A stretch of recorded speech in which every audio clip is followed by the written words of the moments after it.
الأجل مولا مولا افسوس نبی زادیوں کا شام میں جانا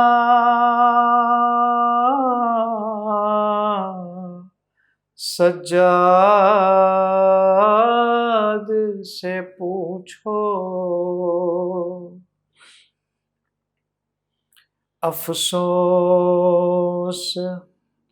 نبی زادیوں کا شام میں جانا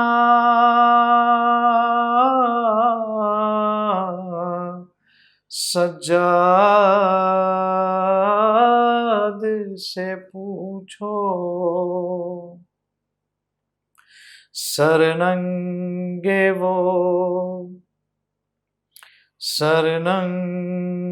وہ ماں بہنوں کا بازار میں جانا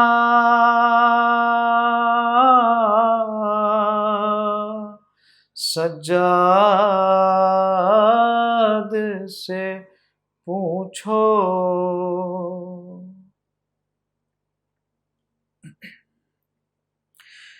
چھپتی تھی نبی زادی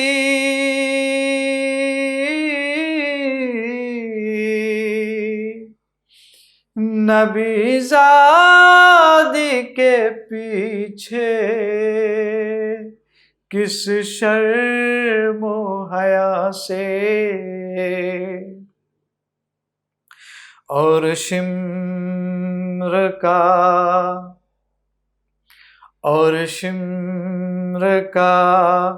ان بیویوں کے نام بتانا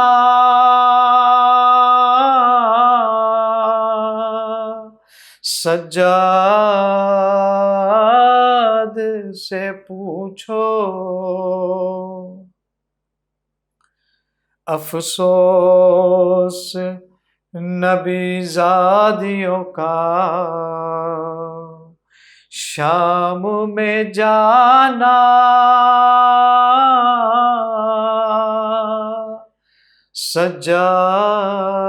سجاد سے پوچھو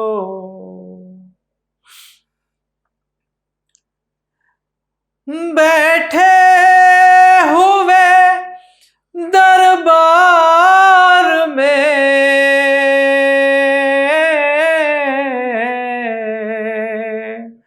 سب چھوٹے بڑے تھے سادات کھڑے تھے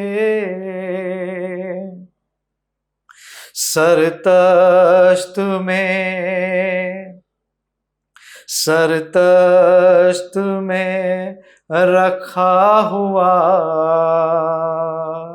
زینب کو دکھانا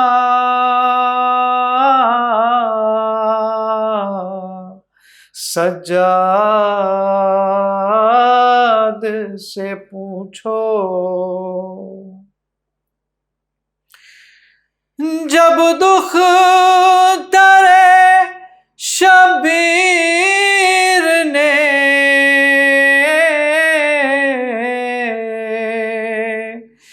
زندہ میں قضا کی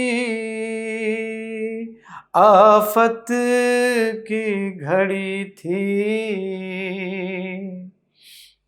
وہ ننھی سی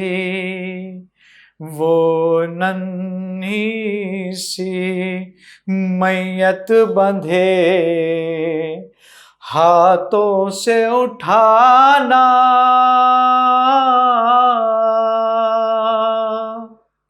سجاد سے پوچھو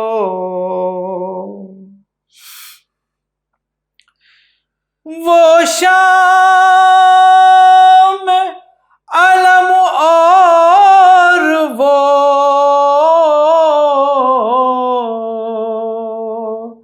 تماچوں کی وہ بوچھار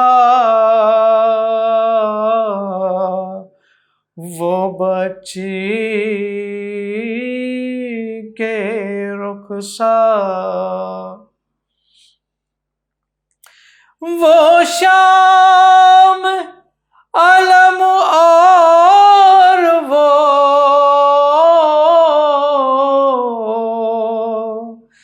تماچوں کی وہ بوچھار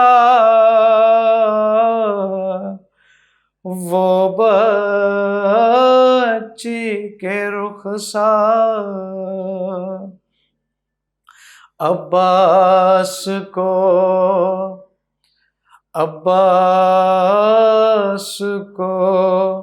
رو رو کے سکینہ کا بلانا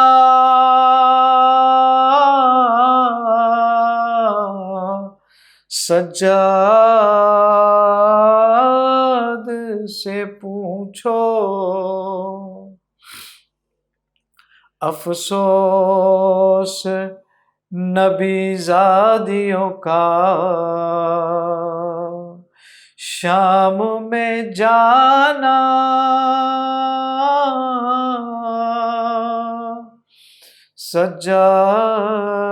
سجاد سے پوچھو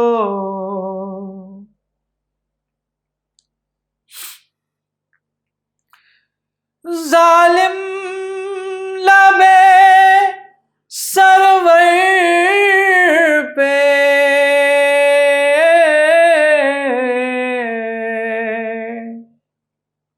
چھڑی مار رہا تھا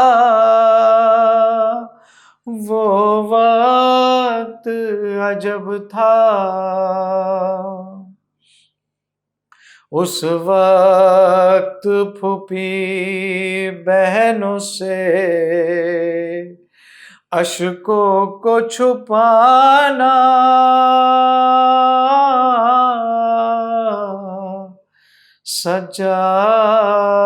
سجاد سے پوچھو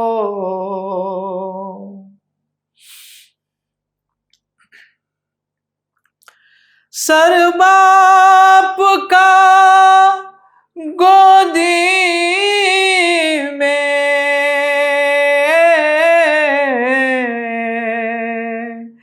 لیے مر گئی بچی گش کر گئی بچی سر باپ کا گودی میں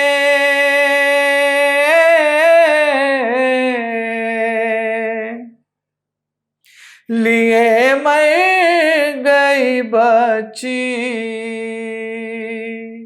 غش کر گئی بچی منہ باپ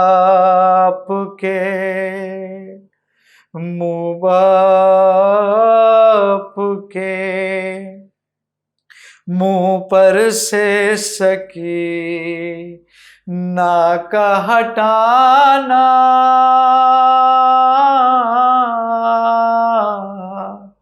سجاد سے پوچھو افسوس نبی زادیوں کا شام میں جانا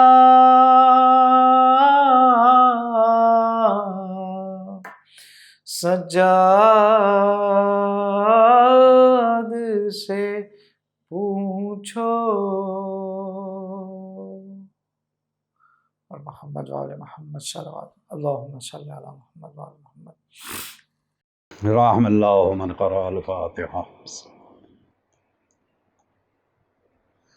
لا حول ولا قوة الا باللہ العلی العظیم اعوذ باللہ من الشیطان اللعین الرجیم بسم اللہ الرحمن الرحیم الحمد لله الذي خلقنا بأمته الذي فاز رتبته إلى كعب قوسين وأكرمنا بولاية وصيه الذي ردت له الشمس مرتين وشرفنا بحب الزهراء أم السبتين التي فضلت على نساء العالمين وجعلنا من الباكين على مصاب الحسن والحسين وتسعة من ذرية الحسين الذين من بكى على مصابهم رجها حسناته أعمال الثقلين وهم أئمة المشرقين وهداة المغربين صلوات الله عليهم ما دام طلوع النيرين الصلاة والسلام على النبي الأمي مكي المدني القرشي الهاشمي الأبتهي النبي المسدد بشير المؤيد نذير الممجد المصطفى الأمجد